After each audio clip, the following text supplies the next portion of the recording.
Good evening, everybody, and welcome to my video.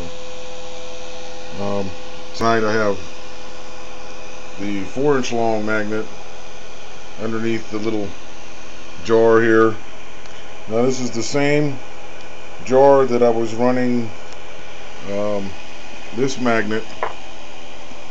I did have that magnet under it. I took this magnet out and I stuck the 4-inch magnet in there. And before we had a vortex going counterclockwise with that magnet. Let me see if I can get this so that it doesn't glare, but you can still see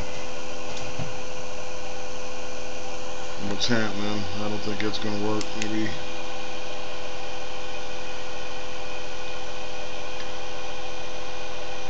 You can see this vortex, it's spinning faster this time. But there was a couple points where I come in and was checking it, and it had a counter vortex. There was 2 vortexes in there, and I think if you watch down in the lower right hand corner there, you'll see there's a little bit of it going counterclockwise. Well, that's going clockwise down at the bottom lower right side there.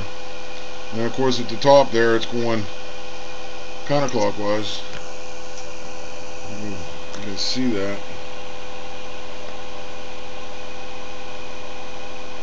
So you can see it going counterclockwise there. And then down on the right down there it was going clockwise. But there's a lot of sludge. It's starting to grow out of the jar. There's so much stuff in there. It's starting to grow out of the jar. So you can see how much water's in there, and now it's just all this like mud stuff here. There's all kinds of bubbles in there. I don't know what that white stuff is. Interesting, but you can see bubbles in there. Down along the bottom down there, there's bubbles. Let's see if I can highlight them there for you a little bit, right there and there. And that's the back side of the plate right there. There's a lot of stuff building up on it.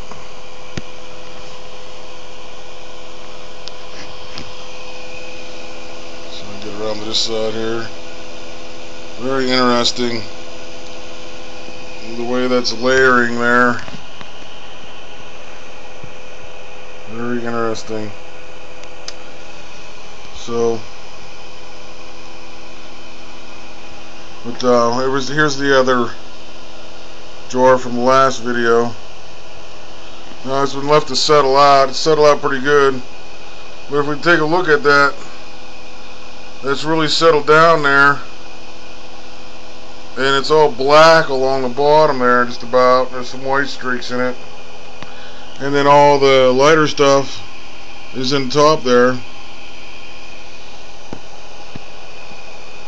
So I would imagine that the heavier stuff settled to the bottom and the lighter stuff stayed on top.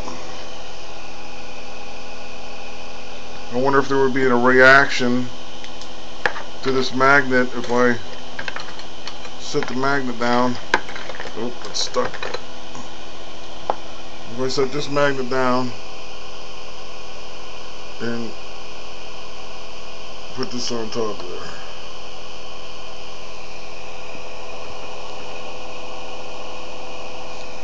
I thought maybe it would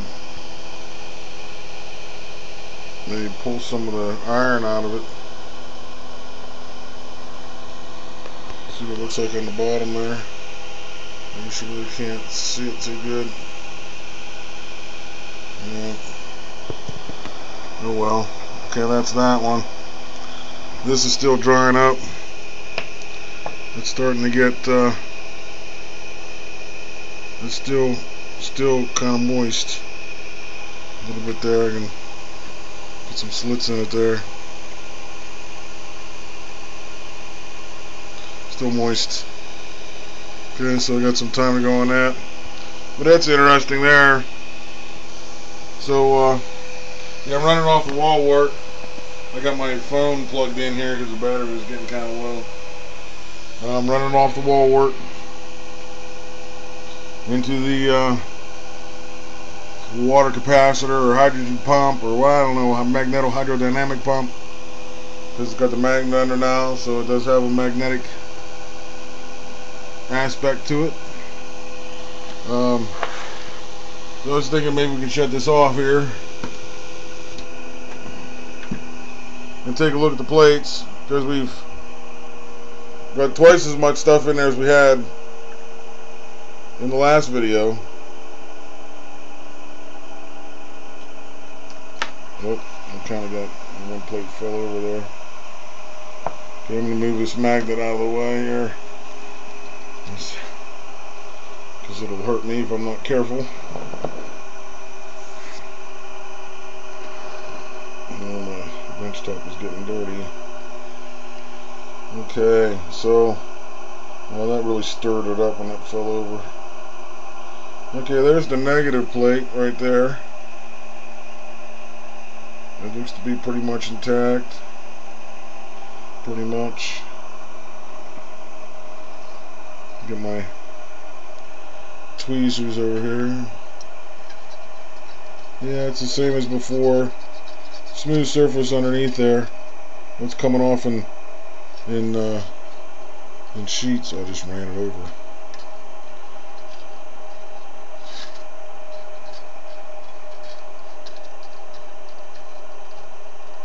Huh. Let's see what the other side looks like.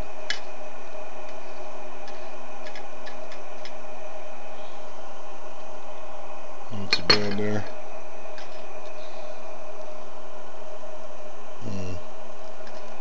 Interesting. See what the inside of the jar looks like. See, it's pulled that white stuff up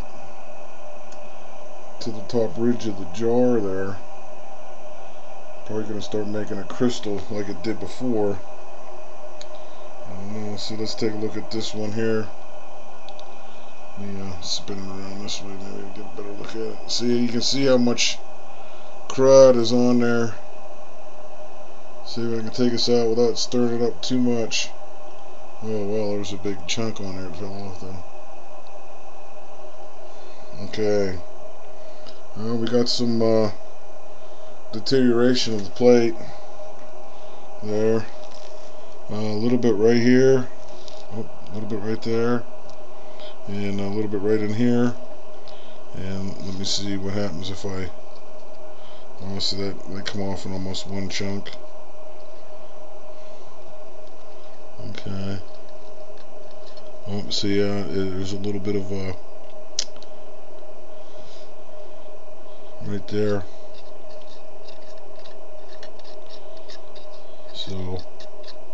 So I believe that's the trailing edge there. That was the trailing edge of the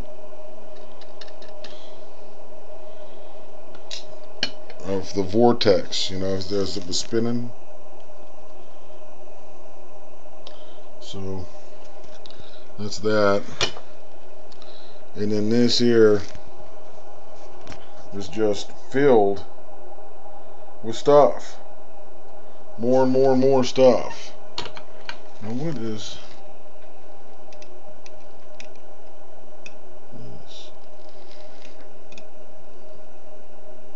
Can I get it? Oh, no. I think I broke it up. Okay, I'm going to quit doing that so I can let it settle out and see the natural state of it. I'm going to screw it up too much, see if I can get in there. Not really, that light glares so much.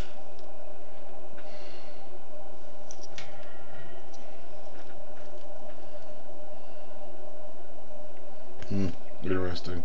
But you can see basically where the water level was in there. A little bit of turn there. You can see where the water line, the high mark of it anyway, it was up to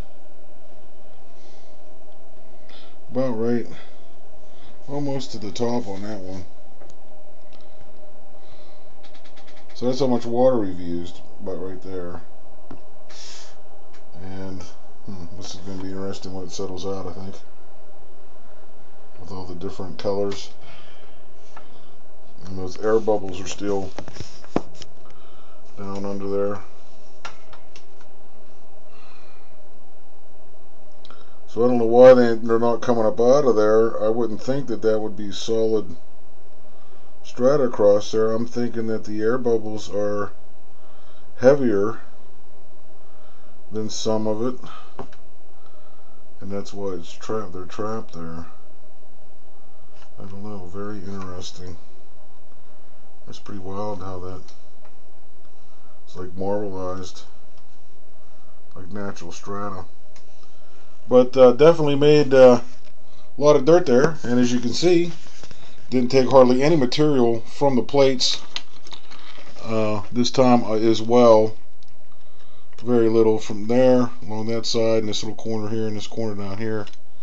That's about it. And then the negative plate doesn't appear to have, maybe a little bit right down there in that corner there. I don't know if that. Maybe that corner is a little bit off of that corner as well. Just a little bit. The positive one, though, is the plate that takes most of the brunt of the oxidization, is what's happening. Because it's oxidizing the plate as it's exposed to all that oxygen molecules that are coming off of it. So I would say that was what was happening, was the oxidization of the plate.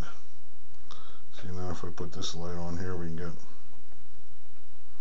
a lot better view of how the strata kind of laid. Now there was a plate, that was one of the plate. See, the plate fit in right in there. That was one of them. Very interesting. See, now that would have been the trailing edge of the vortex. If the vortex was spinning counterclockwise, that would have been the trailing edge of it.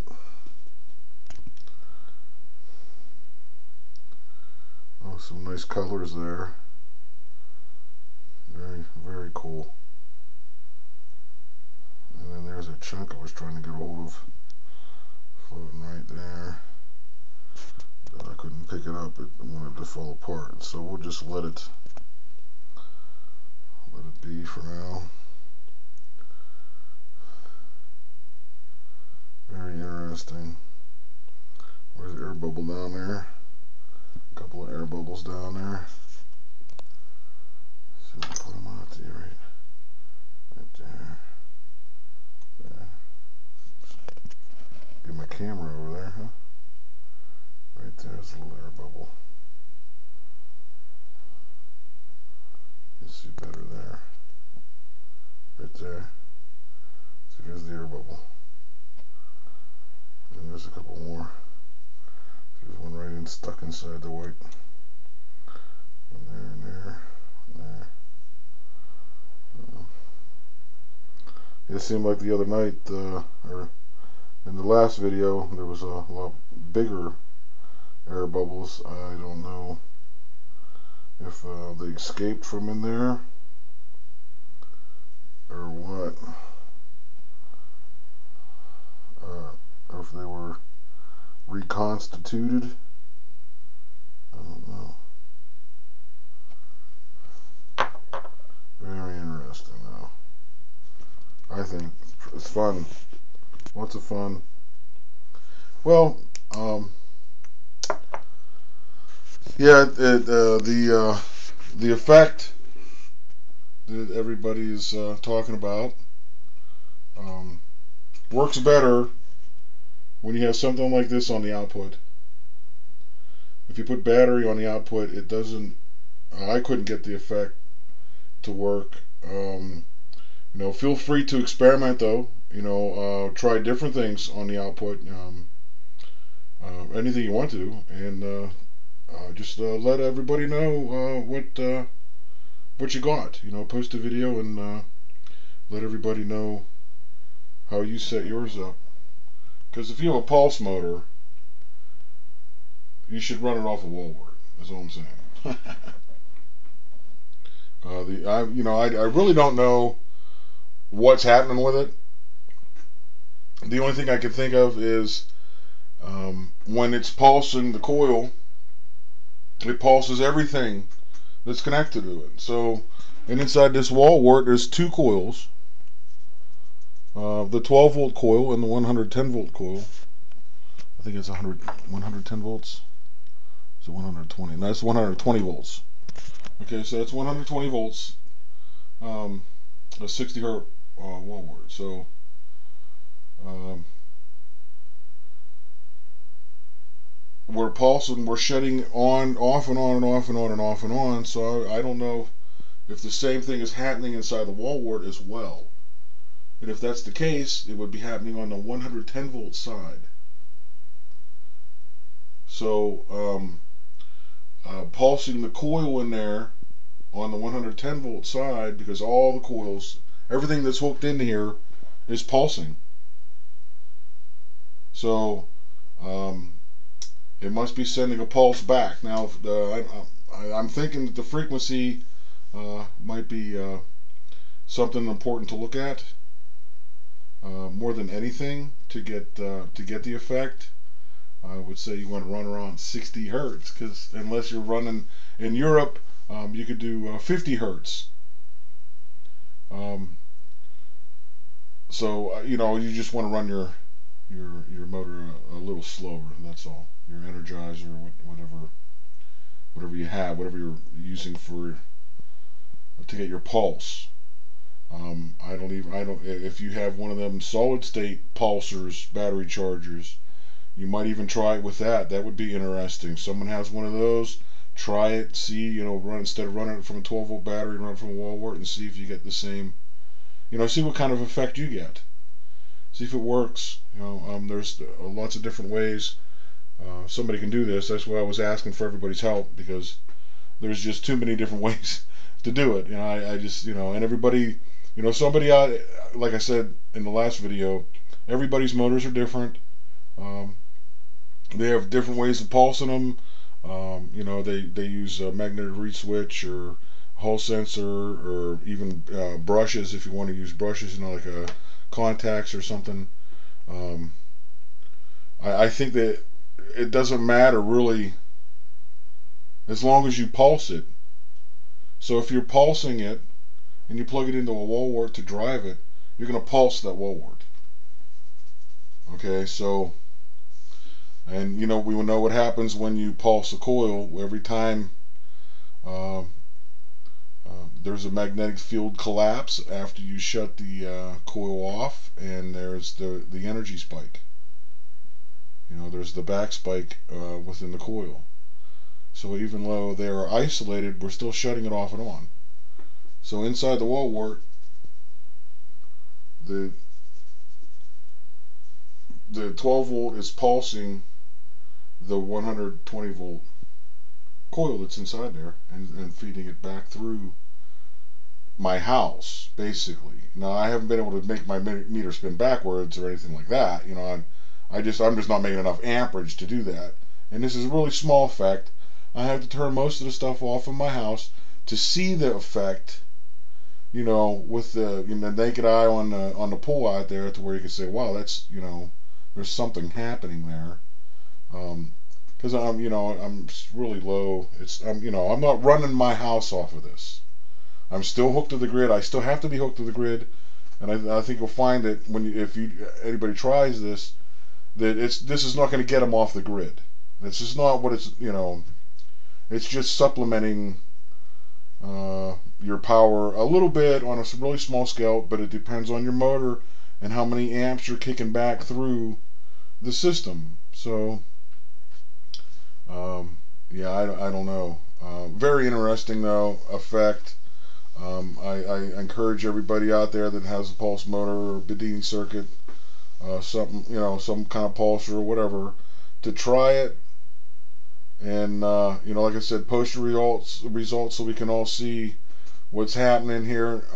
I've had this verified by one other person, and it would be really great to have you know, some other people come out and, you know, give us the results and verify that this is actually happening, and that, you know, we're just not imagining this. Because you never know. Flukes are flukes, you know. So um, there's always a gremlin in something somewhere. So yeah, um, very interested to see if anybody else does this. What kind of effects they get. So I guess that's the end of my video. Just wanted to take a look at this jar here. I gotta start getting some of this stuff cleaned up around here and get back to what I was doing. I got working on that circuit, and I want to get my new coil packs wound and get them up on there and make it look pretty up there. Get the wires run. I think this time, instead of running, this is just electrical tape on here that I folded over the wires. I'm gonna try to get some wires that are all different colors, a bunch of different kinds of wires, and have each one of them their own wire coming down there instead of this. I think it'll be, although it might not be as easy to see them, coming down, but if I didn't have this big spaghetti here, it might be easier to see it. I don't know. We'll see. We'll see what happens, how it comes out. But I want to secure this a little bit better, because this is kind of, I'm always going through and re-pinching the tape back on there, because it keeps wanting to come off of the wire, and something more permanent, I guess you could say, for the wires coming out of there so they don't get damaged. So I guess that's the end of the video. Have a wonderful day. Peace.